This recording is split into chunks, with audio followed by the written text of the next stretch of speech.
Dampak meluapnya Sungai Lengkayap merendam pemukiman warga di Desa Lubuk Leban dan Payandingan, Kecamatan Soso Buai Rayap. Warga desa setempat mengatakan luapan sungai mulai naik ke pemukiman warga sejak Jumat malam. Kondisi air belum turun hingga siang harinya. Luapan sungai ini juga merendam akses jalan penghubung Batu Raja Muara II di perbatasan Desa Batu Putih, Sukamaju, Kecamatan Batu Raja Barat. Pengguna motor pun terpaksa menggunakan perahu yang disediakan warga desa setempat. Banyak motor mogok menerobos banjir lantaran enggan menggunakan jasa perahu yang disiapkan warga.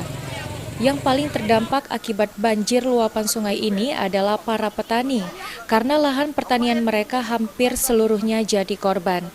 Begitu juga dengan hasil pertanian, banyak yang hanyut terbawa arus sungai. Sementara itu, hujan dengan intensitas sedang hingga tinggi diprediksi masih akan berlangsung. Masyarakat yang bermukim di sepanjang Sungai Ogan dihimbau waspada dan meningkatkan kesiagaan.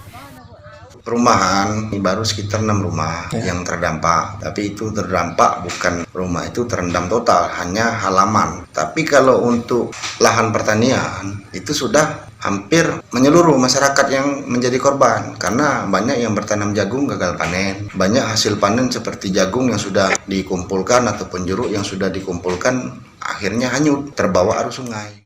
Adi Pranika, PAL TV.